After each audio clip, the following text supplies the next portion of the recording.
Welcome back to the morning show here on Arise News. The 2023 Liberian general elections hold tomorrow, Tuesday, October 10, 2023.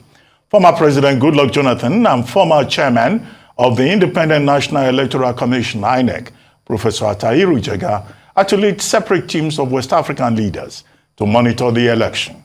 While Jonathan will lead West African leaders under the aegis of the West African Elders Forum, Jega will lead the short-term ECOWAS election observation mission to observe the polls. An estimated 2.4 million voters out of Liberia's population of 5.4 million are expected to elect the new president of Liberia, 15 senators, and 73 members of the House of Representatives. Liberia's current president, George Weah, is seeking a second term in office as president. Joining us now on the morning show from Monrovia, Liberia, is Jarlawah Tonpo, Deputy Information Minister for Press and Public Affairs, Liberia. Thank you very much for joining us, Mr. Tonpo. Good morning. Good morning, Dag, and good morning, Okori, and good morning to the people of Nigeria. And I'm glad to be to have breakfast with you this morning. And let me say thanks to Arise News, because you actually make me like I was living in Nigeria during the Nigerian elections. So I'm always in Liberia. When I want to know anything about Nigeria, I'll go straight on 194 DSTV and start to watch Arise program. Well, thank you very much indeed for those kind words. But quickly, let me ask you. Liberia goes to the polls tomorrow. President Weah says he's very confident he's going to win. After all, he has constructed the roads across the country. He has ensured free tuition for undergraduates in public schools. He also has been paying, WASC fees for, students 9th grade, 12th grade in public schools. But his critics say 6 years ago, he promised to create jobs, that those jobs are not there. His critics also say that there is a lot of corruption in the public sector under his watch. His critics also accuse him of refusing to set up an economic and war crimes court to put a closure to the Liberian civil war. Still, he says he's very confident he will get that 50 plus 1% that will give him victory in the first round. What do you say to the critics who have raised these counter issues? And do you think his confidence is something that he and his party, can rely on? Dad, I'd like to thank you, and let me thank you and Okori and the Nigerian people for reaching out to me and the Liberian government. I can safely say to you in a very clear tone that President Weah will win these elections, and he will win democratically. The reason why you see the oppositions are afraid, because they started this in 2005. This was a man, they criticized him, they said he wouldn't have done anything. But when the Liberian people gave him the mantle, the elite, quote unquote elite in our Liberian society, when the Liberian people gave him the mantle, the elite become to be afraid that yes, this man will never allow the elite again to come to state power. So all the accusation that you mentioned about is just about a charade. It's just something meant to, to suit their own hearing. But I can say that what George Weah has done in 6 years or in 5.5 years, no certain president. I'm in Liberia. I have been a journalist before. I've covered most of the Liberian presidents. No president has done what George Weah has done. When I say I covered most of the Liberian presidents, I live in Liberia. I covered Charles Taylor. I covered Ellen Johnson Sirleaf. I covered, let's say, before Ellen Johnson Sirleaf, I covered Judy Bryant. Before Ellen Johnson Sirleaf, and now the George Weah. Before George Weah even appointed me in his government. But what I can say to you and the Nigerian people, and to the Liberian people and to the world that watching us, is that the President Weah he has always demonstrated to go to these elections peacefully. He will win on the first round. On the first round ballot, he will win. He will win on the basis of what he has done. This is a precedent, because Liberia has a weather of two separate water, the dry and the rain. So if you put the 6 years together, we say 3 years. And for the sake of the argument, we say, okay, let us accept 6 years. But in a real sense, we will say 3 years, and of the 3 years, you say 2 years taken out of the COVID-19. But despite that, George Weah has kept the promise, he has kept the peace, he has kept what he has showed the Liberian people. He has built roads. This is the president in less than 5 years has constructed 3 major hospitals. 3 major hospitals in the Republic of Liberia. When he promised, as soon as he assumed power, when he promised that there will be a military hospital, it was a laughing stock. They thought he wouldn't have done that, but he has demonstrated, he has completed that military hospital. In the Western region, he has built a modern 100-bed hospital known as the Emory Hospital. It's now in the Western region. In the eastern region, somewhere around the Weah in Riverside, he has built another modern hospital. This is just in less than 5 years. This is something that no president has done. More besides, these elections are focused on the basis of what you have done, and the young people have believed in President Weah because in Liberia, he has built a wax fee, as you alluded to. He has made public education free at the public university. He has made it very free. So the young people, if you have gone along with the president, I have gone along with President Weah in the Western region. I have gone with him in the Central region, and I've even went with him in the Southeastern region, where he comes from. The Southeastern region, when his opponents were saying that he would have used a chopper, helicopter to get to, because the Southeastern region is a hard to reach county. Right now, as we speak, the road situation in the Southeastern region is very terrible. But he managed to use his car. He has been the only candidate in this process. In these processes that we are going to, he has been the only candidate who has gone from the 15 counties and the 17 electoral districts in Monserrado, making sure, taking the Liberian people and talking to them that this is the time that you need to elect me, so I will complete my job, I will complete what I have done. Okay. And he has always maintained that at no point in time, that in the history of his governance, that he will come to power to say, I want to go for third term. He has maintained that after his second term, he will give the space to another young Liberian. All right. Thank you so much, Mr. Tonpo. But let's examine Mr. George Weah's first time. Quoting a Reuters publication, they've described his first term as being chaotic.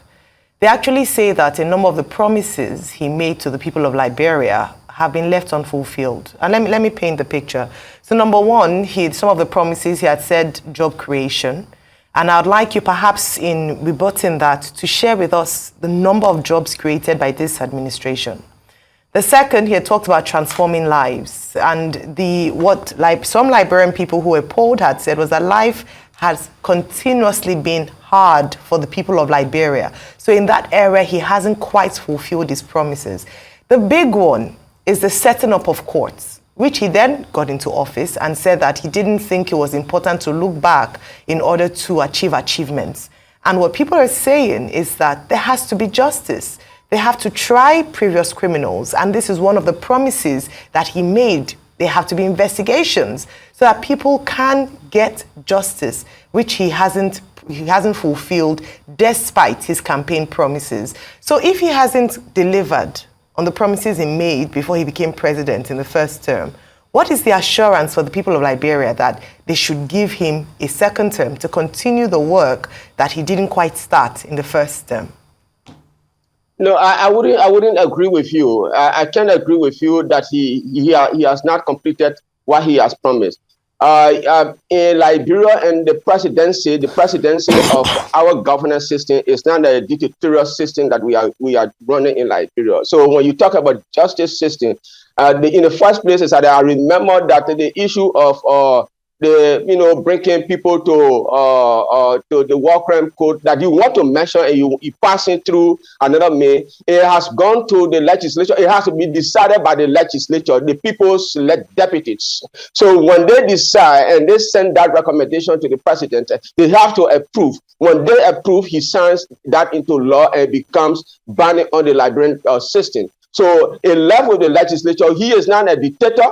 He has to consult. We are running a three separate but coordinated government that that deals with the systems of our system. We have the legislature, the first branch of government. You have the executive, and you have the judiciary. So whenever it comes to that issue, it has to be coordinated. So it has to be a collaborating effort that will bring everybody on the table to see what the Liberian people want. If the Liberian people want that, they want their people, they want a palaver horse system of a truth and reconciliation system, they want a war crime code, then it has to go through their lawmaker, and so they have to insist on their lawmaker to pass everything that George Weah has sent to them, so that that justice system will be brought to the Liberian people as exactly what they want. The issue of the job. Let me ask a specific question. What is President Weah's stance on this? Because he had famously mentioned that he didn't think it was important to look back for Liberia to move forward. So what's his stance? I know, yes, there are other stakeholders involved. President, we are still on giving justice and peace to this nation. So on the issue of what you say that George Weah stands for, he stands for peace, he stands for justice. And the justice has to be democratically be democratically given to the process that people want it to pass through. You can't just get out and want money and say yes, because you are a certain president, you want to apprehend somebody. It has to be agreed. It has to be agreed by the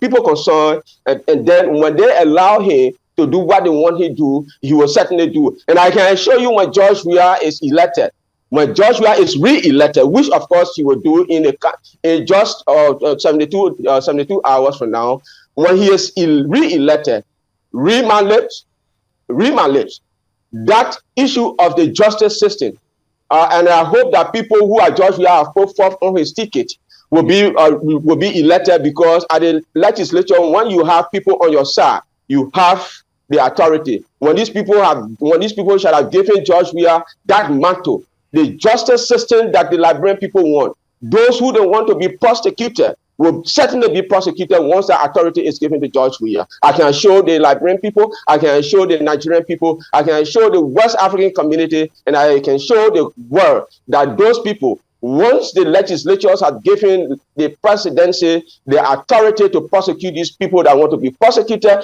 they will certainly be prosecuted. If they want the palaver hot side of reconciliation, it's left with the Liberian people. If they want for the people to be prosecuted in the competent code of jurisdiction, and they are giving George Weah that authority, that will certainly be shown to the world. Okay, so let's talk about the core issues. There's been a lot of violence leading up to the election. What happened in Weah?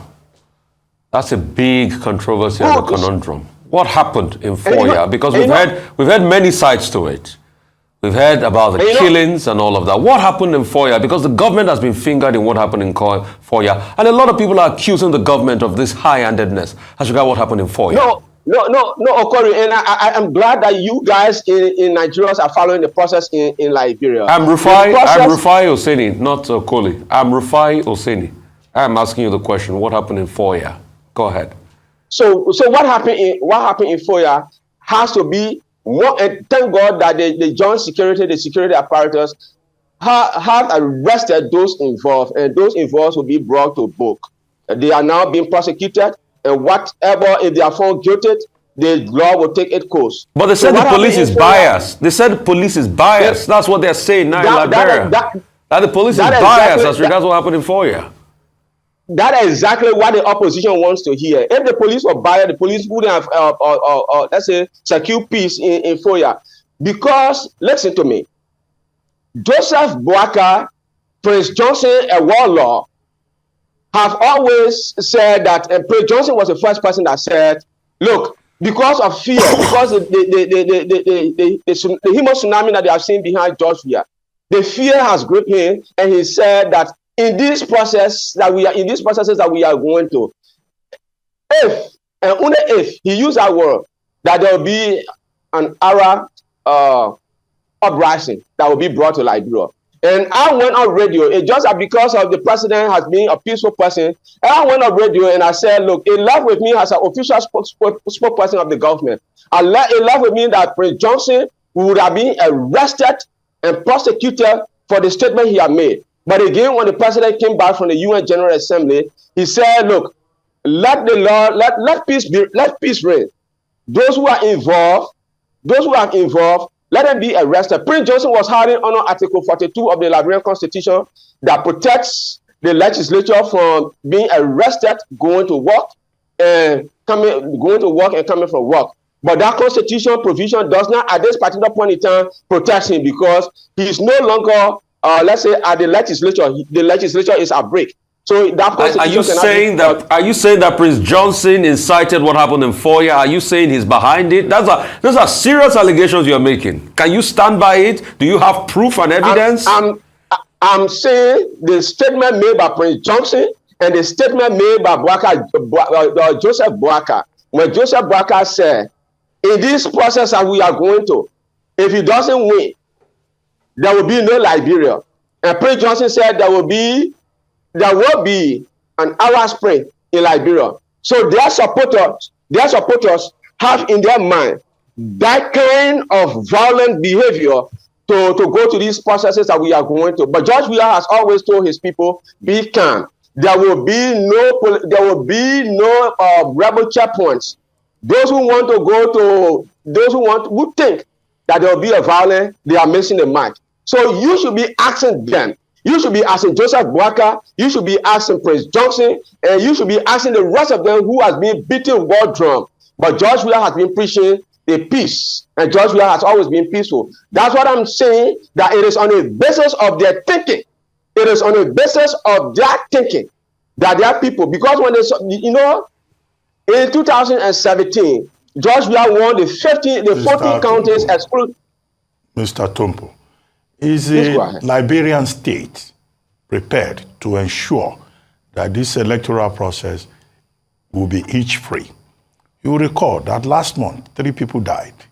Yesterday, as President Weah was closing the campaigns, there was a major clash between his own supporters of the CDC, and supporters of ALCOP. And about 5 people and several others were injured. What is the guarantee that the process will be peaceful? And second, could you explain to me why is it that women have been shut out of this process, more or less? Out of the 20 presidential candidates, only 2 are women, including Sarah Anyati. So just 2 women, out of a field of 20 candidates. Is it that you guys in Liberia have tactically suppressed women? Let me answer the last question and I'll go to the previous question. In Liberia, and George Weah believe in the democratic process of our state. And George Weah has always ensured that women get on the ticket of his political party that he's heading as a president. So it left with us in Liberia. That's a general concern. It left with us in Liberia to push the women, and the women themselves need to be pushed. They need to encourage themselves. So it is not for us in government to come and go from place to place, from house to house, and handpick women and say, come and run. What we can only do in our process is that to encourage them. If they do not have the willpower, if they do not have the political encouragement to get into the race, then it is not a blame on the government. Then the next issue that you talk about has to do with the issue of the violence. If you saw yesterday, and I'm glad that Nigeria is just home away from Liberia. If you saw what happened yesterday, there was a clash in President Weah. We have come from the southeast. We have toured the 5 counties in the southeast and have returned on Saturday. And on Sunday, we decided to promise the campaign elections. And I have gone ahead of touring the whole city. And so I've passed through the bourgeois island, coming to the Japan freeway, and coming through where the violence occurred, and then I passed through, and then I did not see any assembly of any political party. So the presidency campaign team of George Weah was giving that green light, and then in fact prior to that, they have already announced that on the 7th of October, today it says on the 7th of October, it's on the 8th of October, they would have closed their campaign, which was yesterday, and then they decided, and that campaign statement was announced that we'll use the go round, the cycle Monrovia to thank the people of Liberia, because all of us cannot assemble at the ATS, the Anthony Totman Stadium, where we always assemble. So we assemble at the political party where the president will meet us. So when the president decided to come by the way of the boulevard, coming to the place, his supporters both were behind him. A tsunami of human beings, both some were behind him and some was ahead of him. Those who were ahead of him were met with force. But what did they do? If you observe all of the footages, they retreated. They didn't retaliate until the police came in before they started going. So that violence was not propelled by the CDC-led government. Mr. Tonpo, I see your system is beginning to time out. We would like to thank you very much for joining us on the morning show, and to wish all the people of Liberia well tomorrow as you go to the polls.